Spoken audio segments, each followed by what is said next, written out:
Well, hello, quilting friends, and happy Feature Friday, everybody. Thank you for joining me again. And we are here, hopefully finishing up this quilt that I've had on my frame the past couple weeks. It is that jelly roll quilt that we have been working on. I've done a little bit of work on it here and there, and I wanted to show you today how I bring my layout back up because I haven't worked on it in a couple days, and so I'm going to bring my layout back up and hopefully get this finished throughout the day because I need to get it off my frame and put something else on here. So I've got some work to do today. I'm going to turn you guys around so you can see kind of how far I've gotten, and we'll bring my saved layout back up, got my design on here, and get to stitching for the day. Let me turn you guys around. Okay, so as you can see, I've actually done quite a bit. Remember, this was hanging all the way down, pulled up on my floor. So I've done a lot of stitching. I can't even remember how many rows I've done. I've kind of just done a row here and a row there and when I had time, but I really need to kind of finish out what I've got left here. So I'm going to get started with you guys, and hopefully throughout my day today I can get it finished. Now I have my machine turned on, and I have my robot turned on, but I haven't opened my application yet because I want to kind of go through the whole thing with you guys to show you how I pull up my saved layout. If you remember a couple weeks ago, when I started my layout, I actually saved it, and that's how I've been doing my quilt, kind of day by day, to pull my layout back up so that it's exactly the way it was. You can see my pretty little design on here, that feathered pattern. I just keep pulling it up every time I want to work on it. So from here, I'm going to open my robotics program, and it's going to bring me into my home screen. And this is usually where we set that top left corner and our bottom right corner to set our safe area. But because I'm gonna pull up my saved layout design, I'm not gonna do this. As you can see, we're in layout over here on the left side. We've got these instructions that we're going to skip. We're actually coming over to the right-hand side of our display, and I'm going to go into my saved layout file. So I'm going to touch on my little file folder that's kind of got that little swooshy arrow coming out of it, and I'm going to open up my saved layouts. And remember, when we did this a couple weeks ago, I saved this under strip quilt because it was a strip quilt pattern. So I'm going to touch that and highlight it blue. And when I do that, it comes down here under file name. It says stripquilt.qla. And if I come to the right hand side of my screen, it says open. So I can touch on open. And when I do that, it says move the machine to the quilt area origin and press OK. So if y'all remember back to that video, I marked a spot out here in my backing fabric at the very tippy top, all the way back here, all the way at the beginning of my backing fabric, that was about an inch in from the outside edge of my backing, and it was kind of like an inch down from the top of my leaders. So we're gonna play guesstimate and kind of figure out where that mark kind of would have been in relation to my last row of stitching here. So that was that point of origin mark that I had marked that I wanted to remember. I kind of remember where it is, but if I didn't, I guess I could kind of unroll my whole quilt and look at it again. So I remember that the top of my layout box was pretty close to the top of my safe area. So I'm gonna kind of go off of where my pattern last stitched out. And I do remember that I was kind of an inch in from the edge of my quilt backing. Now we don't have to be exact, we just want to be close because we can move things around a little bit once we get this point. So I'm gonna kind of choose here. So I'm about an inch in from the edge of my design, and then if I kind of look and draw an invisible line with my needle over, I'm about here and my design's up here. I'm just going to pick this as my point of origin area. So I'm going to hit my check mark. And when I do, voila, my save layout shows up, and you can see that I've got my safe area, my pattern layout box, and my pattern. So we're going to start here and probably have to manipulate this a little bit to truly get it lined back up with our last row of quilting. To do this, I'm going to go from my full layout view into my pattern box layout view so we can look at our layout a little bit better. So I'm just going to switch over here. And now we're looking at our singular layout box. So this is going to be our quilt top. The first thing I'm going to do is move my crosshairs to the top left corner of my layout box and see how close I got to kind of the edge here of my quilt top. So I'm just going to slide my machine over and kind of match those crosshairs up here with my layout box on my screen. And if you look at that, I am right outside the edge of my quilt top. So that is pretty darn close. And I'm kind of hovering at the top of this kind of blue and green fabric strip. So I'm in between these two. That's not too bad.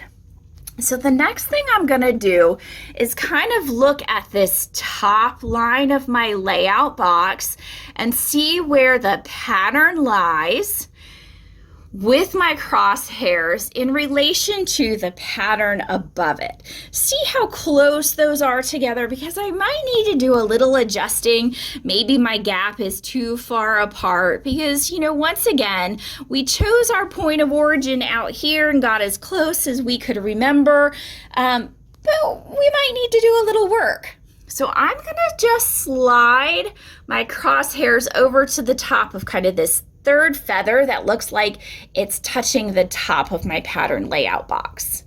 Okay, so I've kind of got my crosshairs centered over that third feather, and I'm gonna look on my quilt top here and kind of look at the row before it. So if I'm at stitching and the top of the feather would be here, I've got a lot of space here between what would stitch out as the top of that feather and the bottom of the feather here. So I've got some distance that I might want to close there.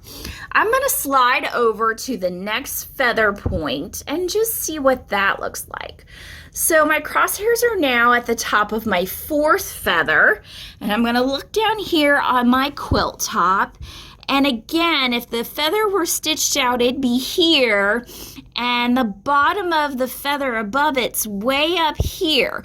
I've got probably a good inch of space in between them, so I might want to close that up a little bit. I know this seems a little bit fiddly for you to do, but I really want my nesting to look good and match from my previous stitch out, so that's why I'm doing this.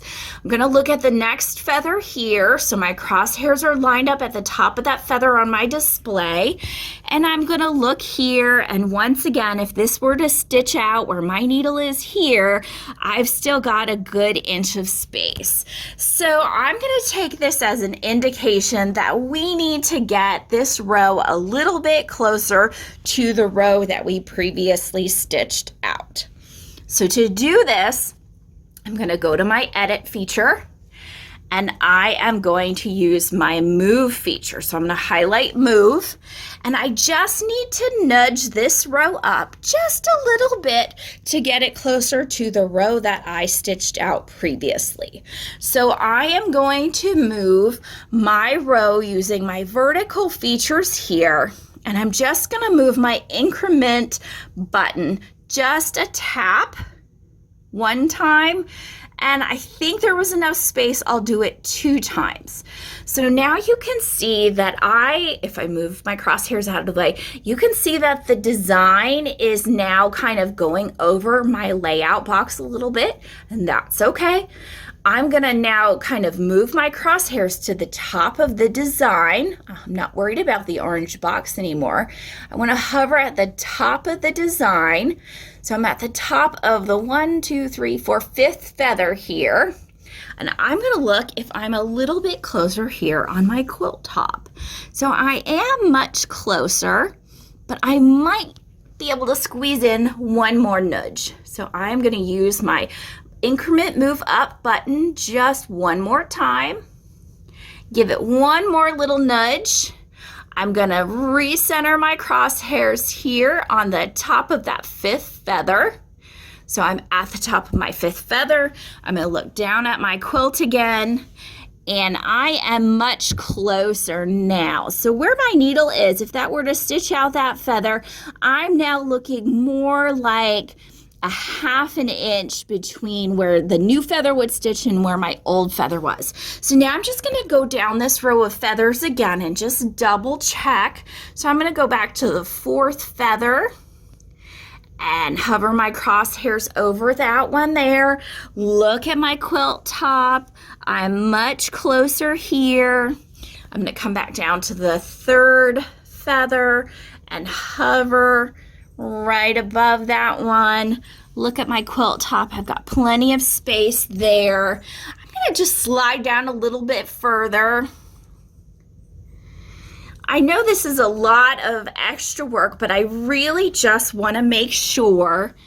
So I've got about 1/2 inch there as well. I don't know, I want to give it one more nudge. Just one more nudge.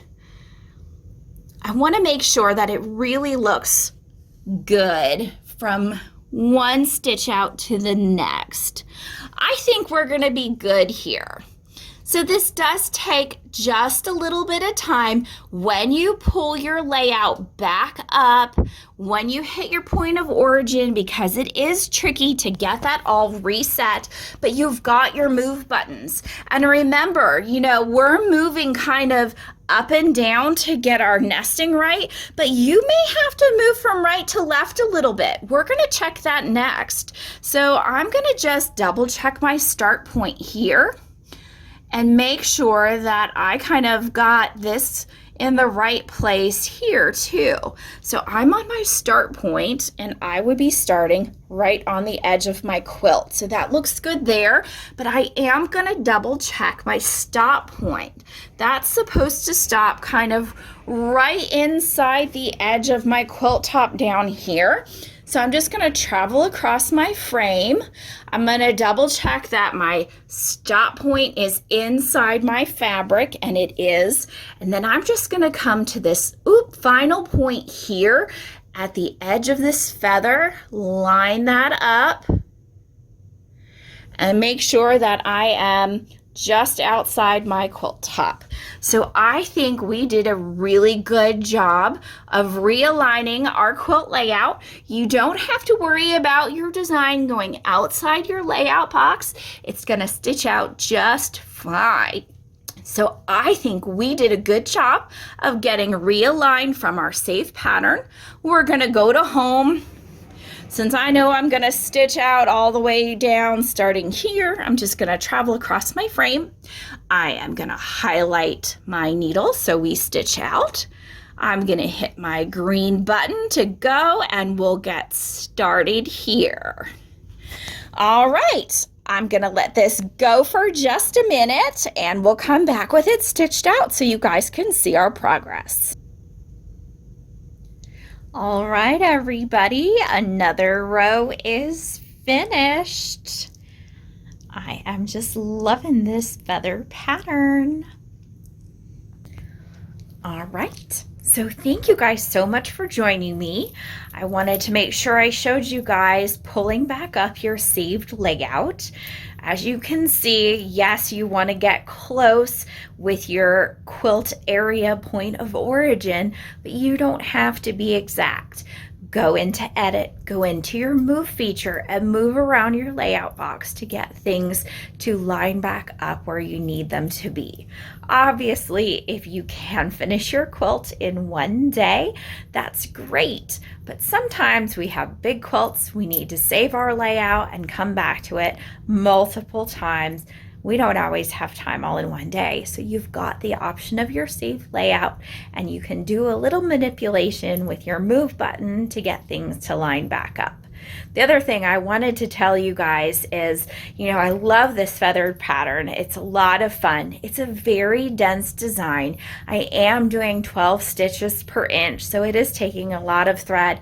I am already 7 bobbins in on this quilt. The 8th one is probably about halfway done. So make sure when you're doing a large quilt, you think ahead with how many bobbins you're going to need. Make sure you wind enough for the project that you're working on so you don't have to stop, unthread your machine halfway through, wind some bobbins, rethread your machine, and go back to it. So I've got my 8th one in there. I've got all these empties. And I think I have 2 more, so I'm hoping those last 2 finish out this quilt. As you saw, I don't have a lot more to go, but I still have quite a bit for such a dense design. So hopefully that's a helpful hint for you guys too. Think about how many bobbins you are going to need when you are going into a big quilt with a dense design, because it does take a lot of thread. Thank you guys so much for joining me, and I will see y'all real soon. Bye.